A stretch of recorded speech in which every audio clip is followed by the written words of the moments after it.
한 세무사가 하는 이야기를 들었습니다. 한 50대 넘은 세무사가 계셨고, 그 세무사 친구들이 함께, 또 이웃 친구들이 함께 모여서 대화를 나눴다고 합니다. 한 친구가 이렇게 말했습니다. 나라가 부자들에게 상속세를 물리는 것은 너무나 공의로운 것이다. 그래서 부자들에게 상속세를 많이 내게 해서 이 나라가 정말 가난한 자들을 도와주고 그런 건강하고 좋은 나라가 되었으면 좋겠다. 상속세를 많이 물리는 것은 공의로운 것이다. 이렇게 막 피를 토하면서 이야기를 하더래요. 그래서 그 친구에게 이 세무사가 물었습니다. 당신 아버지 강남에 있는 아파트 가지고 계시지 않냐고, 시가가 얼마쯤 하냐고 물으니까 20억 정도 한다 그래요. 그래서 당신이 만약에 그 20억 되는 아버지의 아파트를 상속받으면서 당신은 3억이라는 상속세를 내야 된다고 그렇게 말을 해줬대요. 그러니까 갑자기 이 친구가 화를 내면서 그건 불의하다는 거예요. 나 같은 서민에게 그런 상속세를 매기는 것은 불의하다라고 이렇게 피를 토하면서 또 말을 하더라는 거죠. 여러분, 이것을 보면서 남의 일이면 공의롭고 내 일이면 불의하다라고 말하는 게 인간의 특징이죠. 인간은 언제나 자기중심적 사고, 주장, 관철을 시키며 살아온 것이 하나님을 떠난 인간의 특징입니다. 신앙은 반대로 자기중심성을 깨트리는 거예요. 한번 따라할까요? 하나님이 옳습니다. 이것이 바로 여호와 신앙의 핵심인 거죠. 인간은 하나님의 능력으로 자기의 결핍을 극복하고 자기가 원하는 것을 이루어내기를 원하는 것이 신앙이라고 생각하고 오해하는 사람들이 교인 중에도 많습니다. 하나님은 능하시지 못한 일, 하나님은 못하실 일이 없으신 하나님이신 줄로 믿습니다. 그 하나님의 힘을 빌려서 자기의 뜻을 이루는 것이 아니라 하나님은 아브라함을 불가능 앞에 세워놓으세요. 99세의 아브라함, 89세의 사라를 통해서 무엇 하시겠대요? 또 다른 생명 이삭을 이 땅 가운데 오게 하시겠대요. 결국은 하나님은 어디 앞에 세워놓습니까? 아브라함을 불가능함 앞에 세워놓아요. 그리고 하나님이 하시는 가능한 일을 보여주십니다. 이 일은 아브라함뿐만 아니라 우리에게도 해당된다라고 말씀을 드렸습니다. 로마서 4장 23절 24절에 분명히 이렇게 말하죠. 그에게 의로 여겨졌다 기록된 것은 아브라함만 위한 것이 아니요 의로 여기심을 받을 우리도 위함이니 곧 예수 우리 주를 죽은 자 가운데서 살리신 이를 믿는 자니라. 아멘.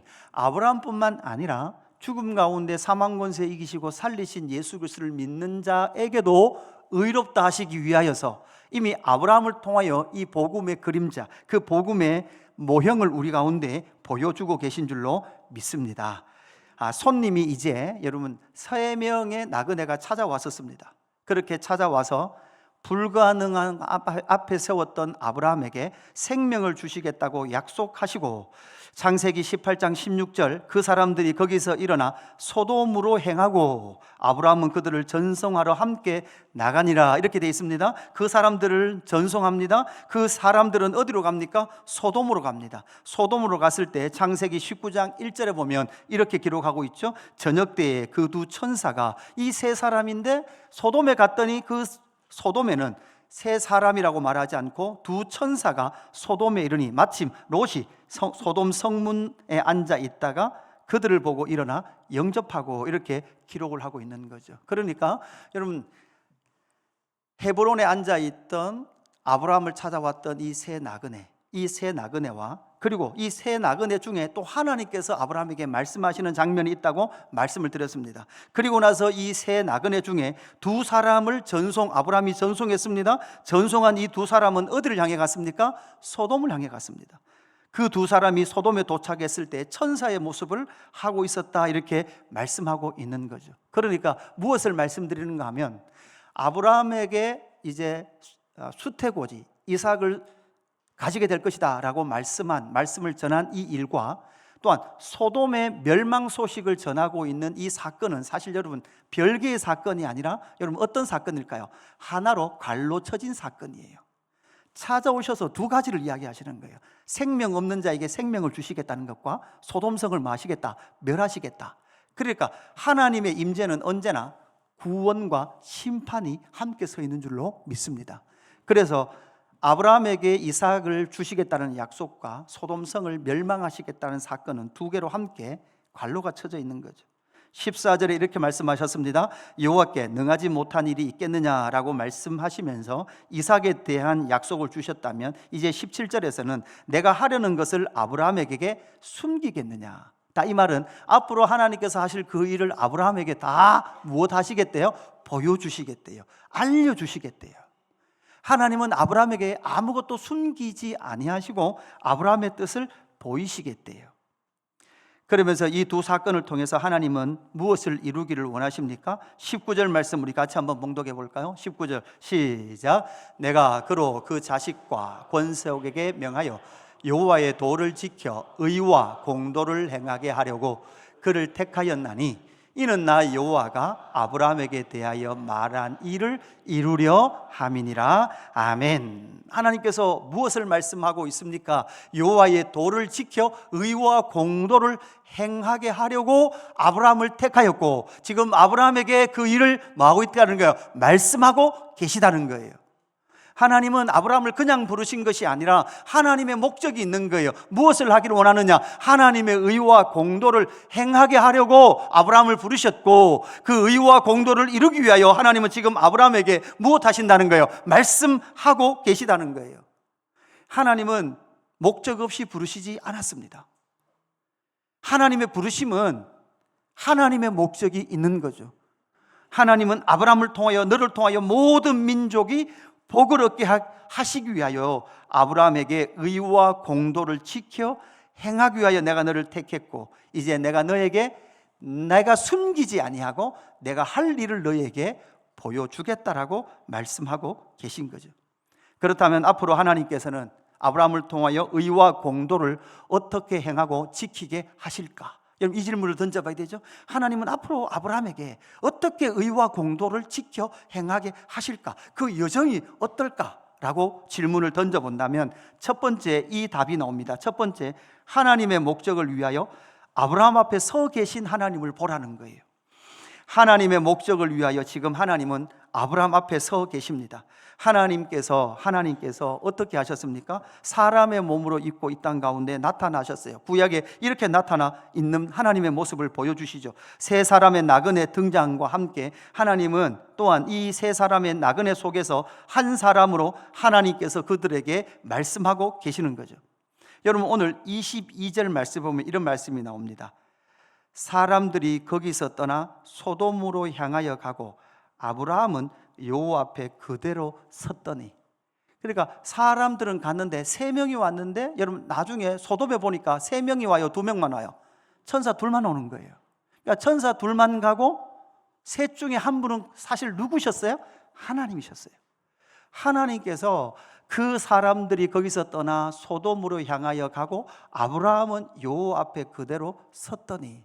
자, 이 본문을 보면 여호와 앞에 누가 서 있어요? 지금 아브라함이 서 있어요. 근데 이렇게 번역되어 있지만 사실 원문의 사본에 보면, 옛날 사본, 고대 사본일수록 이 구절은 이렇게 써져 있는 게 아니라 반대로 써져 있어요. 어떻게 써져 있는가 하면 아브라함 앞에 여호와께서 서 계세요. 그러니까 반대죠. 하나님 여호와 앞에 아브라함이 서 있는 것이 아니라 원래는 아브라함 앞에 누가 서 있어요? 하나님이 서 있어요. 그러니까 인간 번역자들이 이게 이해가 안 되는 거예요. 보통은 하나님 앞에 사람이 서 있어야 되잖아요. 근데 이 원문은 하나님 앞에 사람이 서 있는 거 아니라 아브라함 앞에 누가 서 계세요? 하나님이 서 계세요. 원래 번역은 이렇게 되어야 되는 번역이죠. 인간이 이걸 번역하다 보니까 이게 이해가 안 돼서 번역을 자꾸 하다 보니까 어떻게 썼다? 하나님 앞에 아브라함이 있다. 아니 목사님, 하나님 앞에 아브라함이 있든 아브라함 앞에 하나님이 있든 무슨 상관입니까? 그러나 잘 생각해 보십시오. 하나님께서 아브라함에게 찾아오셔서 아브라함 앞에 서 계신 거예요. 아브라함이 하나님을 찾아 나선 것이 아니라 하나님이 아브라함을 찾아오신 줄로 믿습니다. 하나님 앞에 서셔서 하나님께서 아브라함을 통하여 보여주실 하나님의 그 일들을 지금 다 계시해 주고 계시는 거예요. 하나님은 늘 이렇게 이루어오십니다. 아브라함이 이해할 수 없음에도 불구하고 앞으로 아브라함의 인생을 통하여 하나님이 행하실 의와 공도를 그의 인생 가운데 보여주시는 거예요. 말씀해 주시는 거예요. 그 의와 공도를 알게 될 때에 아브라함의 인생은 점점 하나님께 의탁하는 인생으로 바뀌더라는 거예요. 이것이 신앙생활입니다. 이것이 의와 공도를 이루는 여정이라는 거죠. 하나님은 아브라함의 삶에 개입하시고 하나님은 아브라함의 삶에 찾아오셔서 하나님의 뜻을 성취하시겠다라고 말씀하고 계시는 거죠. 아브라함 입장에서는 99세가 되어 있고 자기 아내 사레가 89세가 되어서 몸의 모든 생명력이 끝나서 어떠한 생명력도 꿈틀거리지 않는 자신의 육체를 붙들고, 그럼에도 불구하고 하나님은 무엇 하시겠대요? 생명을 주시겠대요. 이삭을 주시겠대요. 하나님은 앞으로 불가능함이 없는 하나님으로 이해되도록 아브라함을 만들어 가시는 줄로 믿습니다. 그 구원과 심판의 영광을 보여주시겠다라고 말씀하고 계시는 거죠. 그러면서 오늘 20절 21절에 이렇게 말합니다. 여호와께서 또 이르시되 소돔과 고모라에 대한 부르짖음이 크고 그 죄악이 심히 무거우니 내가 이제 내려가서 그 모든 행한 것이 과연 내게 들린 부르짖음과 같은지 그렇지 않은지 내가 보고 알려 하노라. 하나님께서 아브라함에게 앞에 서셔서 그냥 가셔도 되는데, 그냥 소돔과 고모라로 내려가셔도 되는데, 하나님께서 그냥 소돔과 고모라로 내려가지 아니하시고 아브라함 앞에 서셔서 하나님은 아브라함에게 무엇을 말씀해 주고 있는 거예요? 내가 소돔과 고모라로 내려가서 그 소돔과 고모라에 여러분 뭐가 있다는 거예요? 부르짖음이 있다는 거예요. 부르짖음. 그 부르짖음을 왜 아브라함에게 먼저 말씀해 주시고 가시냐고요. 여러분, 이 부르짖음, 내려오심은 먼저 우리가 생각해야 될 이미지가 어디에 있습니까? 우리가 이미 공부한 창세기 11장에 바벨탑을 우리가 바벨탑을 쌓자, 흩어짐을 면하자 라고 말했던 하나님의 왕권을 거부했던 인류에게 찾아오셔서 하나님은 우리가 내려가서 이렇게 말씀하셨어요. 내려가셔서 끝없이 하나님의 뜻에 부합하지 않는 일을 행하던 인류의 언어를 혼잡하게 하셔서 그들을 무엇해 버리셨습니까? 흩어버리셨던 바벨탑 사건. 그리고 그 땅에서 여러분 신음과 제약의 소리가 올라오는 그 소돔과 고모라의 탄식의 소리가 들려오는 것은 어디와 또 연결되어 있습니까? 여러분, 아벨이 제사 지내다가 예배하다가 가인에게 죽었죠. 피를 흘려 죽었습니다.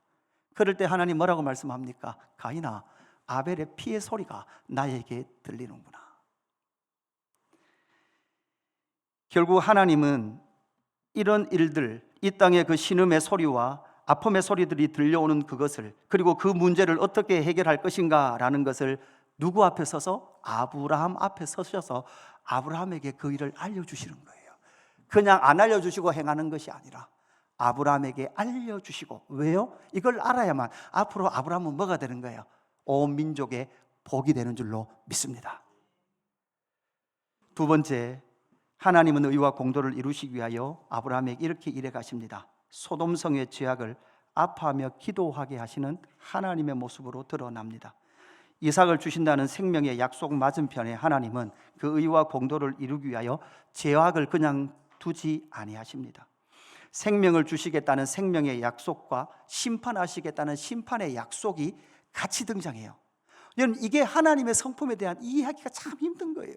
하나님은 언제나 사랑이셔야 되는데, 그럼에도 불구하고 하나님이 죄를 보고도 죄악을 보고도 언제나 그냥 용서하시고 그냥 두신다면 뭐에 문제가 생긴댔어요?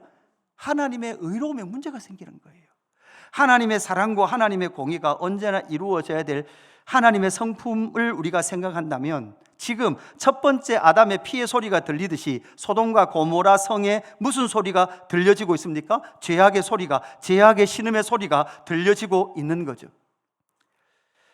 두 사람은 이미 소돔과 고모라로 갔습니다. 그런데도 불구하고 왜 하나님은 아직도 아브라함과 함께 서 계신다고요? 하나님께서 아브라함에게 하실 말이 있어요. 하나님께서 아브라함에게 그 단단한 신념을 깨트릴 무엇인가 하나가 있는 거예요. 그것이 무엇입니까? 오늘 23절에 보면 아브라함 안에 있는 강력한 신념이에요. 아브라함이 가까이 나가 이르되 주께서 의인을 악인과 함께 멸하려 하시나이까. 그러니까 아브라함이 생각하기에 소돔과 고모라에는 뭐가 있다는 거예요? 의인이 있다는 거예요. 의인이 있는데 하나님께서는 어떻게 의인과 악인을 함께 멸할 수 있습니까?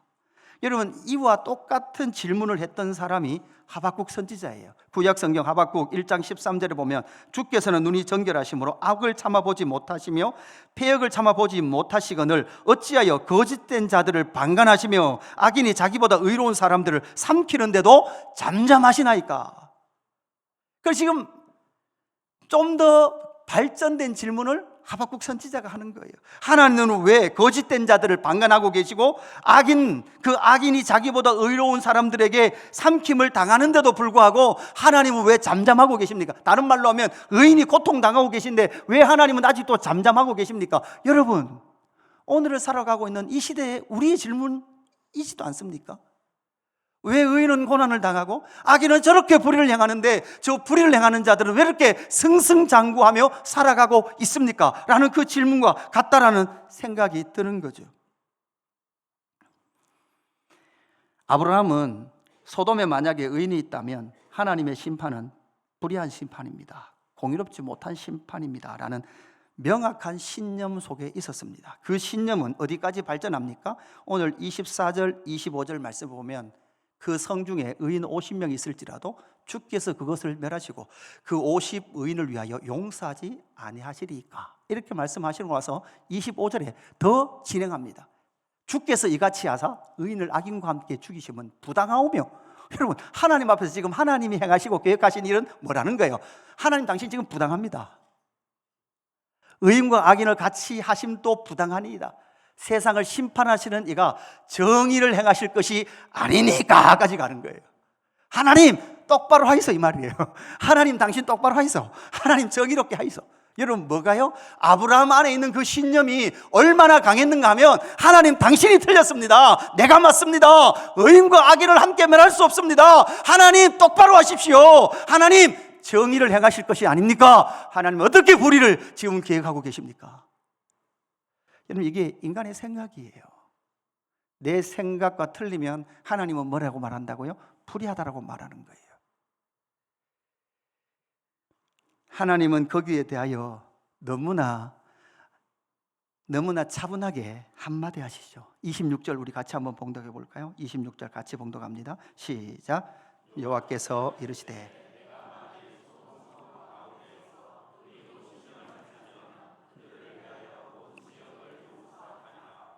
아멘. 하나님은 이렇게 겁없이 도전하고 있는 아브라함에게 네가 나를, 저 같으면 여러분 뭐라고 했을까요? 네가 나를 가르치냐?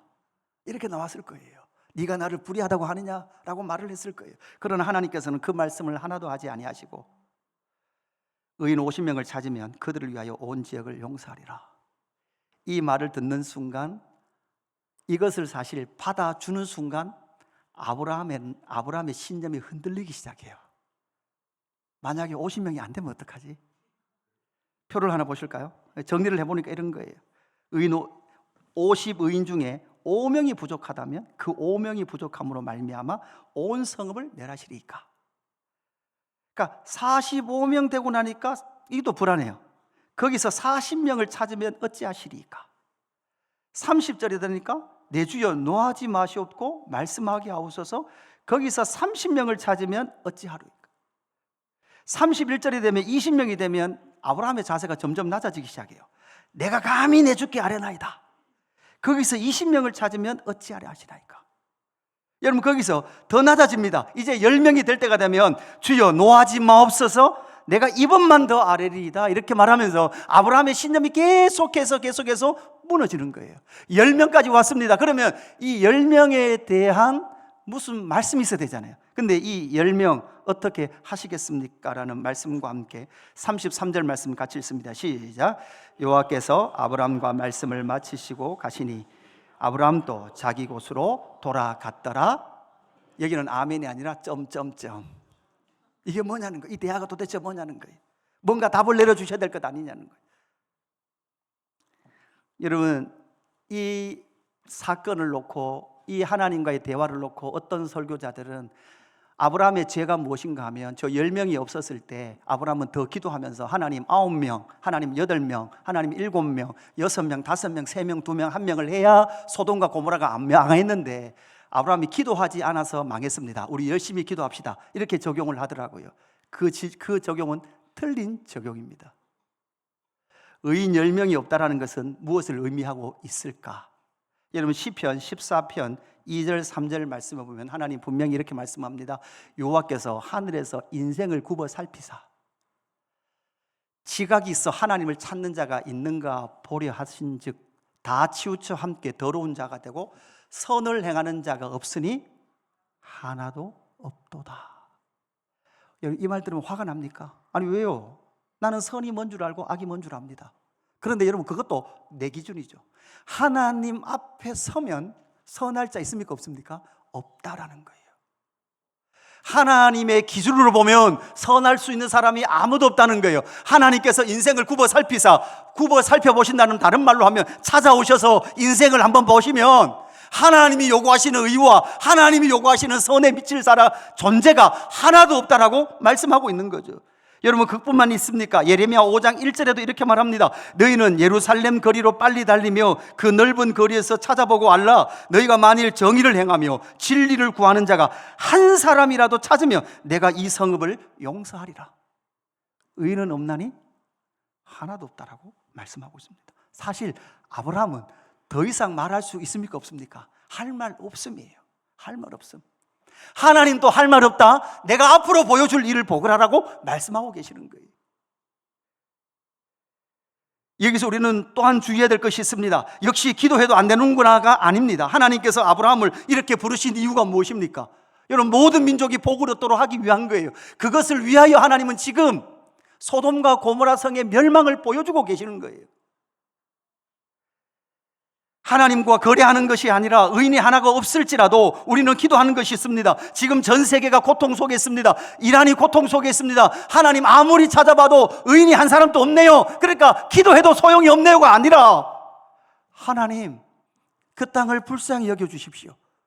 하나님 그 복의 통로로 우리를 부르셨사오니 하나님 우리가 믿는 믿음을 통하여 하나님 그 땅에도 하나님 예수 그리스도의 복음의 영광이 나타나게 하시고 하나님의 의로움을 붙들고 나간 하나님의 사람들을 통하여 하나님 그 땅 가운데 하나님의 의를 드러내 주시옵소서라고 기도해야 될 사명이 저와 여러분 가운데 있는 줄로 믿습니다. 어떻게 기도하지 않을 수 있단 말입니까? 이 본문에서 끝까지 기도해야 된다. 그래야 소돔이 안 망했다라는 말도 적용도 잘못된 적용이고 결국은 아브라함이 할 말이 없네요. 그러니까 기도 안 해도 됩니다도 틀린 말입니다. 하나님께서 주신 그 의와 공도를 이루기 위하여 하나님 마음을 알고 여러분 사실 아브라함에게 하나님은 무엇을 가르쳐주고 있습니까? 의인 10명도 없는 의인 한 사람도 없는 그 소돔과 고모라를 바라보시며 슬퍼하고 계시는 하나님 아버지의 마음을 지금 누구에게 가르쳐주고 있는 거예요? 아브라함에게 가르쳐주고 있는 거예요. 처음에는 너무나 큰 소리 쳤습니다. 큰 소리 쳤던 그 큰 소리가 점점 기어들어갑니다. 여기에서 세 번째 대지로 넘어갑니다. 결국 하나님은 의와 공도를 어떻게 성취해 가십니까? 제가 오늘 설교에서는 좀 멀리 건너뛰겠습니다. 멀리 건너뛰어서 신약까지 와서 이 사건을 적용해 보겠습니다. 이삭과 의의 공도를 성취하신 예수 그리스도를 보라는 거예요. 앞으로 나타날 이 일을 통하여 제가 먼저 앞에 본문, 앞으로 나타날 본문들을 가지고 와서 설교를 하는 겁니다. 이삭과 의의 공도를 성취하시는 예수 그리스도. 하나님은 계속 아브라함에게 무엇을 약속하셨습니까? 후손을 약속하셨어요. 그 약속과 함께 소돔과 고모라 성의 심판을 선언하고 있습니다. 이 두 가지가 함께 있어요. 시의 생명과 하나님의 계시의 선포가 함께 있는 거예요. 하나님은 이 일에 능하지 못한 일이 없습니다. 하나님께서 아브라함에게 아무것도 숨기지 않습니다. 이삭을 통해서 소돔을 심판하신다. 생명과 함께 이삭의 생명과 소돔의 심판이 함께 우리에게 보여주고 있는 거죠.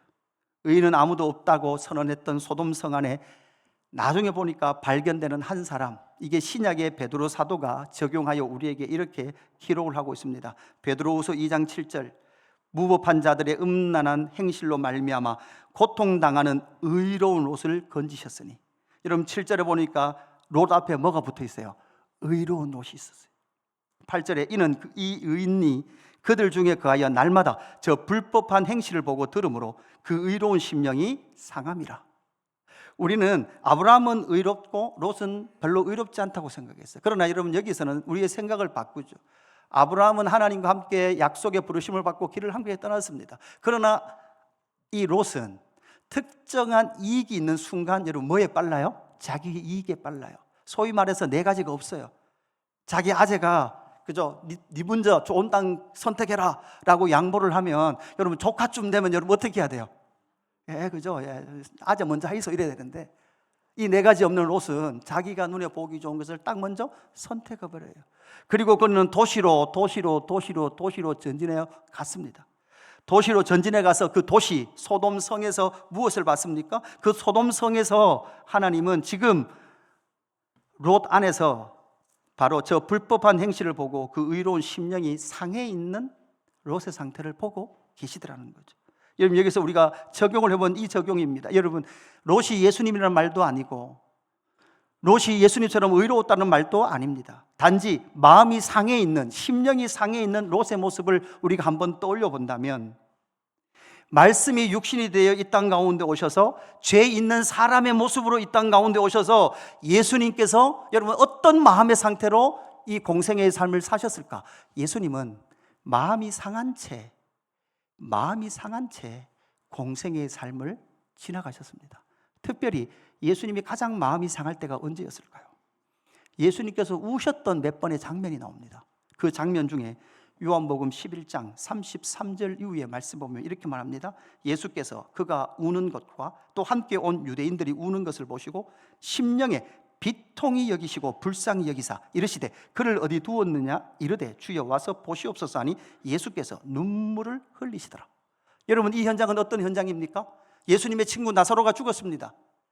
예수님께서 나사로가 죽기 전에 이미 나사로가 죽음의 상태에 되었으니 빨리 와서 고쳐주십시오라고 함에도 불구하고 예수님은 지체하십니다. 기다리십니다. 그리고 얼마나 시간이 지났습니까? 4일이나, 죽은 지 4일이나 지났습니다. 이미 시체는 썩어서 냄새나기 시작했고 장사를 치렀습니다. 그래서 많은 사람들이 지금 죽은 나사로 앞에서 분노하고 울고 있습니다. 여러분, 예수님을 향한 원망도 있습니다. 어떤 원망이 있었습니까? 예수님 좀 일찍 오시지, 당신이 조금만 일찍 왔으면 나사로가 죽지 않았을 것 아닙니까? 라는 원망의 소리도 있었습니다. 여러분, 예수님은 지금 그 모습을 뭐하게 여기시는 거예요? 비통히 여기시는 거예요. 다른 말로 하면 심령이 상한 채 그들 앞에 서 계시는 거예요. 여러분, 왜 심령이 상할까요? 여러분, 죄로 말미암아 소돔성의 죄가 여러분 뭐를 낳습니까? 죽음을 낳는다고요. 그 나사로의 죽음의 현장이 결국은 죄의 결과로 말미암아 죽어가고 있는, 아니 죽어버린 인생 앞에서 예수님은 그 심령을 향하여 무엇을 지금 느끼고 있는 거예요? 심령의 비통함을 지금 느끼고 계시는 거예요. 함께 비통에 울고 있는 그들도 가야 할 길이 어떤 길입니까? 죽음의 길이거든요. 여러분, 죽음이 얼마나 비통한지 여러분 아십니까? 여러분, 살아계시니까 우리는 죽음을 모르는 거예요. 살아있으니 죽음을 모르는데 산채로 죽음을 아는 사람은 사실 아무도 없어요. 죽음의 현상들은 간혹 보죠. 저도요, 목회 처음 하면서 목사 되고 나서 장례를 집례하면서 첫 장례식에 여러분, 목회자들은 대부분 마지막 입관을 할 때 여러분 어떤 일을 합니까? 대부분 시신에 손을 놓고 기도해요. 처음 장례식은요, 때로는 좀 무서움도 있더라고요. 시간이 지나면서 시신에 손을 올릴 때마다 한 감정은 육신의 생명이 끝났다는 그 비통함과 함께 또한 또 하나의 소망은 무엇입니까? 손을 올 때마다 느끼는 게 있죠. 너무나 차가워요. 냉동실에 들었다 나온 찰흙 같아요. 진짜 찰흙 같아요. 사망이 왕노릇하고 있는 이 현실을 바라보며 예수님은 뭐하고 계십니까? 비통히 여기고 계시는 롯의 심령과 같은 예수님의 모습을 보게 되죠. 이 예수님께서 의와 공도를 이루시기 위하여 오신다라고 말씀하고 있습니다. 스가랴 9장 9절에도 그렇게 말씀하고 있죠. 시온에 따라 크게 기뻐할지어다, 예루살렘에 따라 즐거이 부를지어다. 보라, 내 왕이 내게 임하시나니 그는, 여러분 어떠시다고요?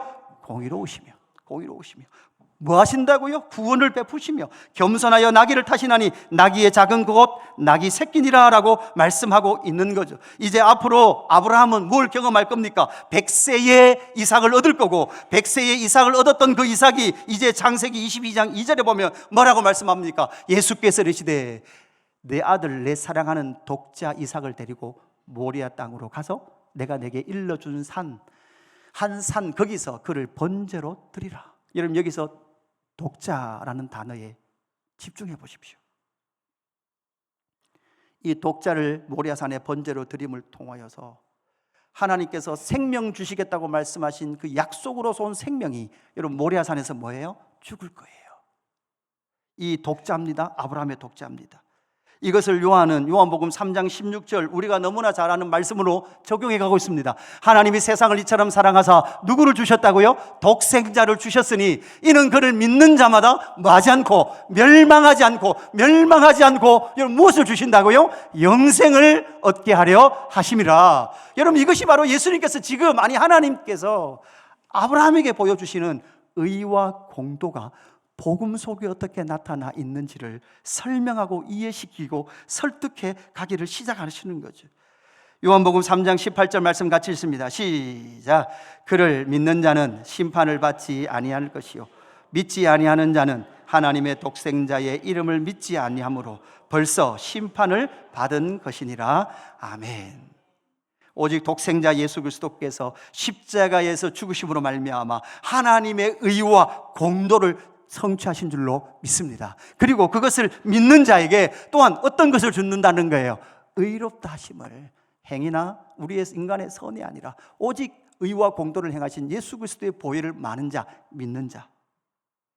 요한이 그렇게 설명했다면 바울은 로마서 3장 25절 이후에 이렇게 설명합니다. 이 예수를, 이 독생자 예수를 하나님이 그의 피로써 믿음으로 말미암아 화목 제물로 세우셨으니 이는 하나님께서 길이 참으시는 중에 전에 지은 죄를 관가하심으로 자기의 의로우심을 나타내려 하심이니. 여러분 하나님께서 뭐를 나타내셨다고요? 예수님께서 십자가의 화목제물로 달리심으로 말미암아 하나님께서 하나님의 의와 공도를 어디에서? 십자가에서 당신의 독생자를 죄의 신음 가운데 있는 인류를 향하여 내어주심으로 말미암아 그 의와 공도를 우리 가운데 보여주셨고 나타내셨고, 그 다음 말씀 보면 이렇게 말씀하시는 거죠. 곧 이때에 자기의 의로우심을 나타내서 자기도 의로우시며 또한, 그거부터 같이 읽습니다. 시작.